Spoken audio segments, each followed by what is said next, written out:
आकाश तिवारी। चलिए आज अपना वीडियो शुरू करते हैं। आज का पहला टॉपिक स्पेस से संबंधित है। क्या बताया जा रहा है इसमें? न्यू टारगेट्स लाए गए हैं इसरो के लिए। जो इंडियन स्पेस स्टेशन है बनाया जाएगा, लॉन्च किया जाएगा 2035 तक, और इंडियन होगा मून पर 2040 तक। ये दो न्यू टारगेट्स हैं इसरो के लिए। तो जो हम लोग डिस्कस कर रहे थे कि इंडियन स्पेस स्टेशन, तो उसका नाम क्या होगा? भारतीय अंतर्राष्ट्रीय station, Indian space station launch करेगा इसरो 2035 तक, और इसरो फर्स्ट इंडियन को ले जाएगा मून तक 2040 तक।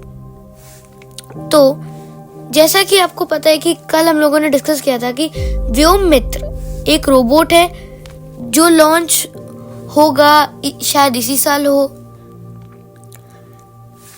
देखते हैं इंडियन स्पेस स्टेशन क्या है। इसरो चीफ के अकॉर्डिंग इंडियन स्पेस स्टेशन बहुत ज्यादा छोटा होगा। जैसे कि इंटरनेशनल स्पेस स्टेशन है वो 100 टन का है।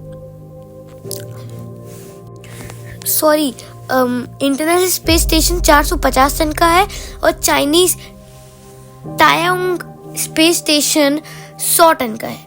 अब देखते हैं मून मिशन जो कि इसरो लॉन्च करने जा रहा है।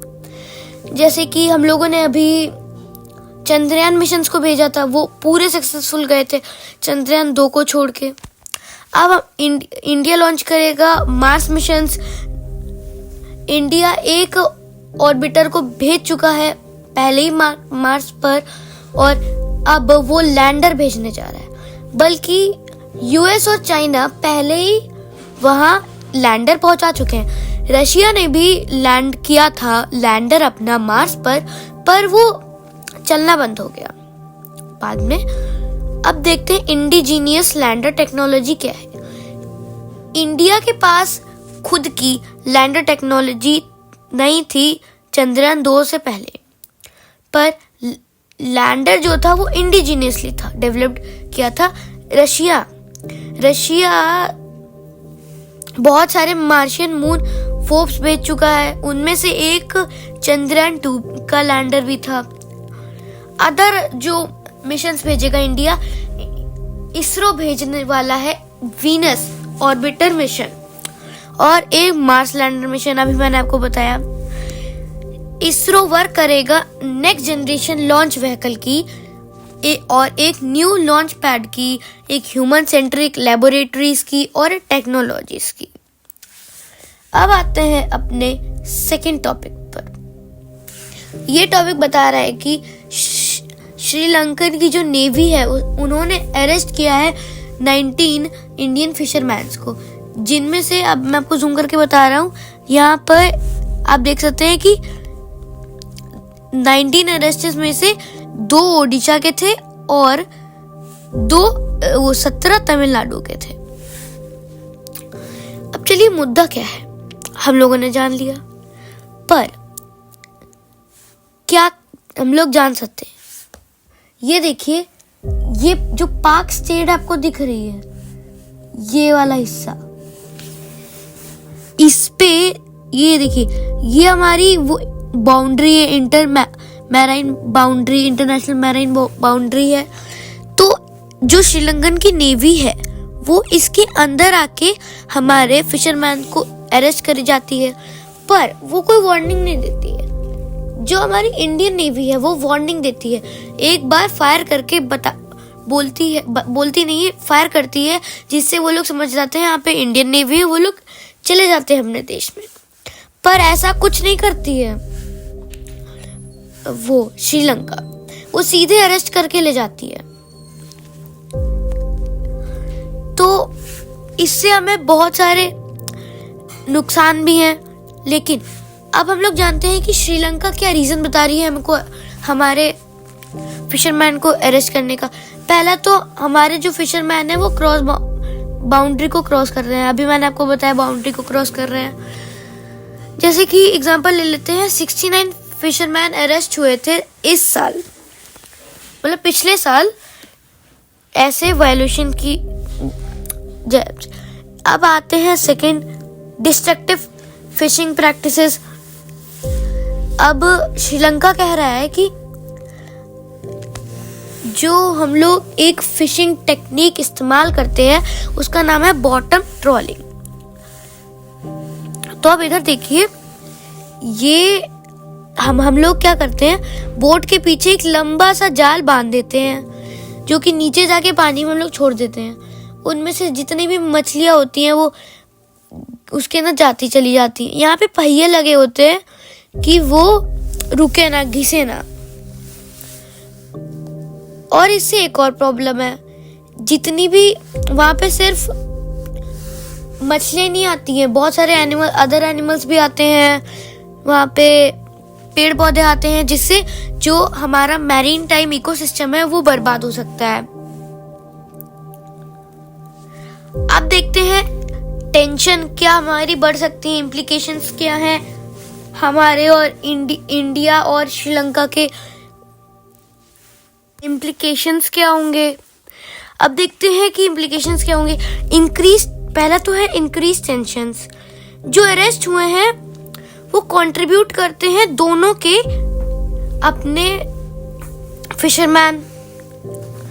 तो अब हम लोग एक बात समझते हैं कि जो हमारे तमिलनाडु के फिशरमैन हैं वो क्या कह रहे हैं हमारी गवर्नमेंट को। तमिलनाडु के फिशरमैन हमारी गवर्नमेंट को कह रहे हैं कि जो फिशरमैन होते हैं वो आते चले जाते हैं यहाँ तक, इस कटचथीवु आइलैंड तक आते हैं। ये पहले तो हमारे इंडिया का था। जब हमारी इंदिरा गांधी का जो गवर्नमेंट थी तब इंदिरा गांधी ने श्रीलंका को ये आइलैंड गिफ्ट कर दिया था। तो हमारे फिशरमैन आते हैं इधर आते हैं, यहाँ पे फिशिंग कर लेते हैं। तो वो लोग थक जाते हैं, यहाँ बैठ जाते हैं वो लोग आके क्या करने, अपना जितना भी सामान लेके आए, नेट्स सुखाने आ जाते हैं और थोड़ी देर बैठ लेते हैं।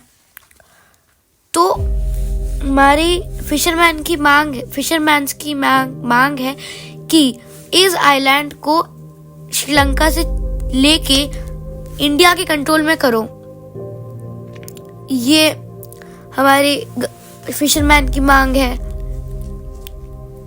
चलिए, इस आर्टिकल में बस इतना ही। और अब आते हैं अपने दूसरे आर्टिकल। ये बता रहा है इंडिया के कालाधन प्रोजेक्ट की जो म्यांमार में है। इसमें क्या हुआ है कि ये देखिए, ये एक हम लोग प्रोजेक्ट बना रहे हैं जो कि इंडिया को अपने साउथ ईस्टर्न इंडिया से कनेक्ट करेगा अच्छी तरीके से। जैसे कि यहाँ पे यहाँ कोलकाता से हम लोग जाएंगे 539 का सी रूट करके म्यांमार। वहां से फिर हम लोग रिवर पार करेंगे, फिर हम लोग रोड के रास्ते से अपने नॉर्दर्न इंडिया में जाएंगे। तो क्या हो रहा है कि टॉपिक मैं आपको बताते रहूं कि ये जो पलतेवा वाला जो ये पोर्शन है ना, ये ना जो रिबल्स हैं म्यांमार के, जो अपोज करते हैं म्यांमार की मिलिट्री को, उनको हटाना चाहते हैं। वो एक ग्रुप है, उसका नाम है AA, मतलब आरकन आर्मी। वो यहाँ पे है। तो वो हमारे इस प्रोजेक्ट को बनने नहीं दे रहे हैं, यही बताया गया है इस आर्टिकल में। अब हम लोग देख लेते हैं कि कितने किलोमीटर हम लोगों को कहां से क्या चलना होगा। देखिए, कोलकाता से हमें स्टीवी पोर्ट तक जाना होगा म्यांमार में। फिर किस रास्ते से? शिपिंग के रास्ते से, मतलब वाटर वेज। 539 डिस्टेंस होगा। फिर स्टीवी से पलवेट्टा जाना होगा, रिवर कालादान को पार करके, जो कि होगा इनलैंड